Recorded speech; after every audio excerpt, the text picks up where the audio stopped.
Hello everyone, आप सभी का स्वागत है ग्री स्टडी हब में। तो आज हम लोग सामान्य ज्ञान यानी जीके के टॉप 20 ऐसे बीबीए प्रश्नों को इस वीडियो में कवर करने वाले हैं जो कि एग्जाम के पॉइंट ऑफ व्यू से काफी महत्वपूर्ण हो जाता है। तो चलिए बिना देरी करते हुए इस वीडियो को स्टार्ट करते हैं। पहला प्रश्न है कि भारत का राष्ट्रगीत वंदे मातरम को किसने लिखा है? तो वंदे मातरम को बंकिम चंद्र चटर्जी ने लिखा है। ऑप्शन नंबर बी आपका राइट आंसर होगा। वहीं पर पूछ सकते हैं कि भारत का राष्ट्रीय गान यानी जनगण मन को किसने लिखा है? तो जनगण मन को रविंद्रनाथ टैगोर ने लिखा है।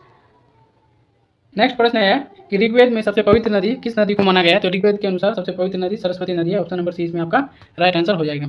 तीसरा प्रश्न है कि शरीर की सबसे बड़ी ग्रंथि कौन सी है? तो शरीर की सबसे बड़ी ग्रंथि यकृत यानी लीवर। ऑप्शन नंबर बी इसमें राइट आंसर हो जाएगा। नेक्स्ट प्रश्न है कि गौतम बुद्ध ने अपना पहला उपदेश कहाँ पर दिया था? तो गौतम बुद्ध अपना पहला उपदेश सारनाथ में दिया था। ऑप्शन नंबर बी इसमें आपका राइट आंसर हो जाएगा। नेक्स्ट प्रश्न है कि भारत के संविधान का जनक किसे कहा जाता है? तो भारतीय संविधान का जनक डॉक्टर भीमराव अम्बेडकर को कहा जाता है। ऑप्शन नंबर सी इसमें आपका राइट आंसर हो जाएगा। सी इसमें राइट आंसर है। नेक्स्ट प्रश्न है कि कौन सा विटामिन जल में घुलनशील विटामिन है? इनमें से जल में घुलनशील विटामिन सी है। ऑप्शन नंबर सी इसमें राइट आंसर हो जाएगा। बाकी जितने भी विटामिन है इसमें विटामिन बी और सी जो है जल में घुलनशील विटामिन है। बाकी जितने भी विटामिन है वो जो है बस हमें घुलनशील विटामिन है। नेक्स्ट प्रश्न है कि इनकलाब जिंदाबाद का नारा किसने दिया था? तो इनकलाब जिंदाबाद का नारा भगत सिंह ने दिया था। ऑप्शन नंबर ए इसमें आपका राइट आंसर हो जाएगा। आठवां प्रश्न है कि भारत का सबसे बड़ा राष्ट्रीय उद्यान कौन सा है? तो भारत का सबसे बड़ा राष्ट्रीय उद्यान हेमिस राष्ट्रीय उद्यान। ऑप्शन नंबर बी आपका राइट आंसर हो जाएगा। नौवां प्रश्न है कि विश्व स्वास्थ्य दिवस कब मनाया जाता है? तो विश्व स्वास्थ्य दिवस हर साल 7 अप्रैल को मनाया जाता है। ऑप्शन नंबर ए इसमें राइट आंसर हो जाएगा आपका।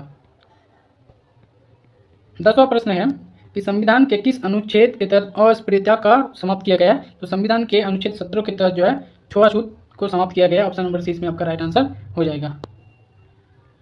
नेक्स्ट प्रश्न है कि बिहार का शोक किस नदी को कहा जाता है? तो बिहार का शोक जो है कोसी नदी को कहा जाता है। ऑप्शन नंबर बी आपका राइट आंसर हो जाएगा इसमें।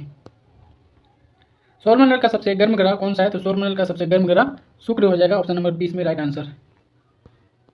नेक्स्ट प्रश्न है कि पंचतंत्र के लेखक कौन है? तो पंचतंत्र के लेखक जो है Vishnu Sharma. Option number B आपका राइट आंसर हो जाएगा। नेक्स्ट प्रश्न है कि कोशिका का पावर हाउस किसे कहा जाता है? तो कोशिका का पावर हाउस माइटोकॉन्ड्रिया को कहता है। ऑप्शन नंबर सी इसमें आपका राइट आंसर हो जाएगा। नेक्स्ट प्रश्न है कि भारत में हरित क्रांति का जनक किसे माना जाता है? तो हरित क्रांति का जनक जो है MS स्वामीनाथन को माना जाता है। ऑप्शन नंबर 20 में आपका राइट आंसर हो जाएगा।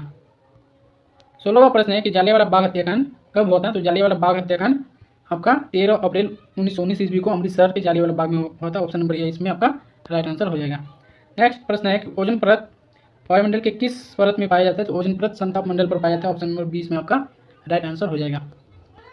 18वां प्रश्न है कि भारत का सबसे लंबा बांध कौन सा है? तो भारत का सबसे लंबा बांध आपका राइट आंसर हो जाएगा हीराकुंड बांध। Option number C. 19वां प्रश्न है कि बेरी रोग किस विटामिन की कमी से होता है? तो बेरी रोग विटामिन B1 की कमी से होता है। ऑप्शन नंबर 20 में आपका राइट आंसर हो जाएगा। अगर पूछेगा कि विटामिन ए की कमी से कौन सा रोग आता है? तो विटामिन ए की कमी से रिकेट्स रतुंधी नामक रोग हो जाता है। वहीं पर विटामिन सी की कमी से जो है स्कर्वी नामक रोग हो जाता है। वहीं पर विटामिन डी की कमी से जो है रिकेट्स नामक रोग आता है जिसमें हड्डियाँ कमजोर होने लगती है। आज का अंतिम और 20वां प्रश्न है कि काजीरंगा राष्ट्रीय उद्यान किस पशु के लिए प्रसिद्ध है? तो काजीरंगा राष्ट्रीय उद्यान एक सिंग वाली गेंडे के लिए प्रसिद्ध है। ऑप्शन नंबर ए इसमें आपका राइट आंसर हो जाएगा। तो हम लोग ने आज 20 ऐसे महत्वपूर्ण जीके का प्रश्न को कवर कर लिया इस वीडियो में जो कि एग्जाम में बार बार पूछा जाता है।